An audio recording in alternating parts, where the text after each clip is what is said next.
여러분, 하나님의 임재가 형식이 되는 순간 무슨 일이 일어날까요? 오늘 사무엘상 4장은 이스라엘이 블레셋과의 전쟁에서 언약궤를 빼앗기는 충격적인 사건을 기록합니다. 이스라엘 백성은 전쟁에서 지자 하나님께 기도하는 대신 언약궤를 부적처럼 가져다 놓으면 이길 것이라 생각했습니다. 그러나 결과는 처참한 패배였습니다. 홈니와 비느하스는 죽고 언약궤는 적의 손에 넘어갔으며 소식을 들은 노제사장 엘리는 의자에서 자빠져 목이 부러져 죽었습니다. 이 장은 하나님을 도구로 삼으려 할 때 어떤 결과가 찾아오는지, 그리고 영광이 이스라엘에서 떠났다는 고백이 무엇을 의미하는지를 온몸으로 보여줍니다. 함께 말씀을 읽어보겠습니다. 본문 낭독. 사무엘의 말이 온 이스라엘에게 전파되니라.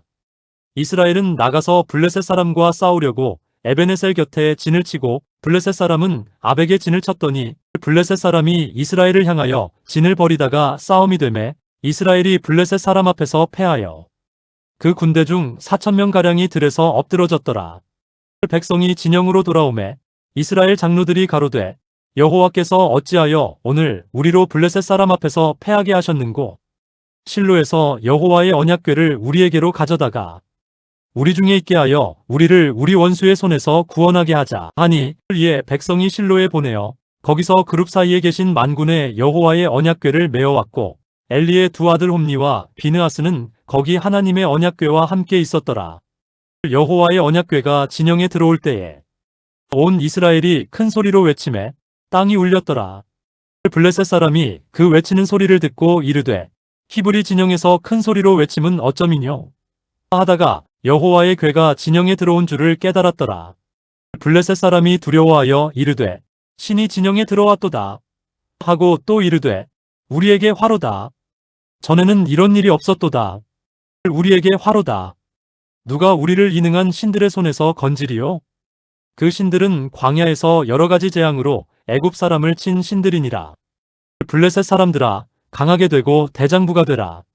너희가 히브리 사람의 종이 되기 전에는 그들이 너희의 종이 되었나니 너희는 대장부답게 싸우라 하고 블레셋 사람이 싸움에 이스라엘이 패하여 각기 장막으로 도망하였고 사륙이 심히 커서 이스라엘 보병 3만 명이 엎드러졌으며 하나님의 궤는 빼앗겼고 엘리의 두 아들 홈니와 비느하스는 죽임을 당하였더라.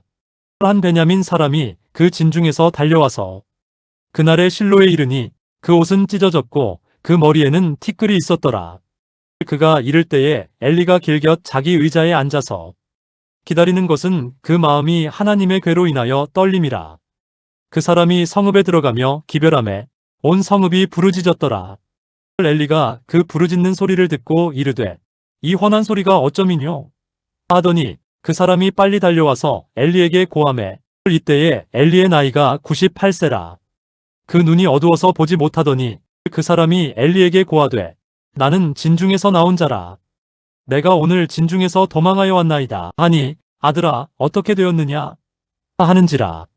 소식을 전하는 자가 대답하여 이르되 이스라엘이 블레셋 사람 앞에서 도망하였고 백성 중에 큰 사륙이 있었고 당신의 두 아들 홈니와 비느하스가 죽었고 하나님의 궤는 빼앗겼나이다 하니, 그가 하나님의 궤를 말할 때에 엘리가 자기 의자에서 자빠져 문 곁에서 그 목이 부러져 죽었으니 이는 나이가 많고 비둔함이라.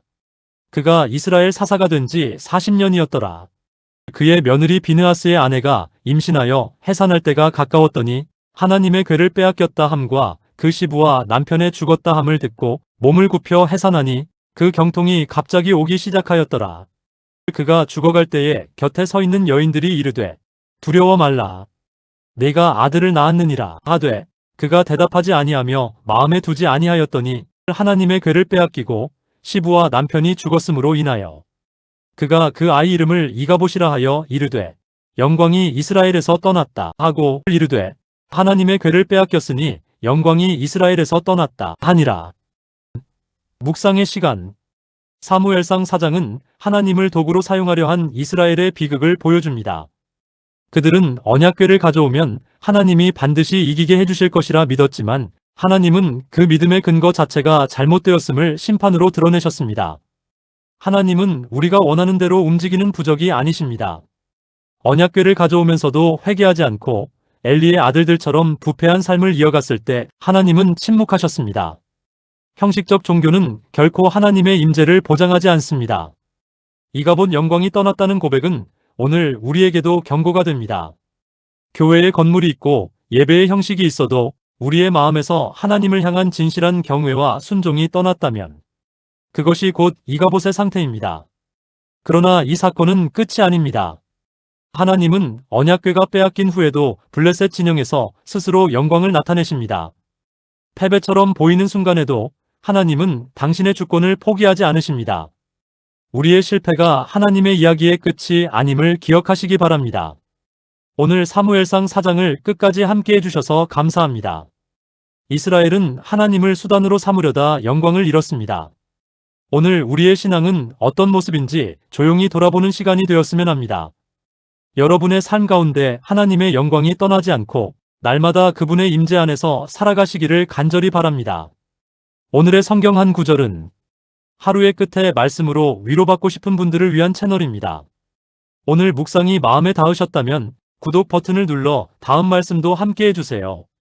좋아요는 이 채널이 더 많은 분께 닿을 수 있도록 도와줍니다.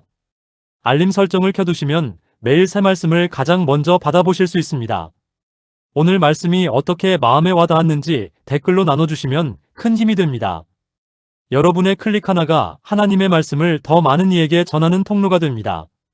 감사합니다.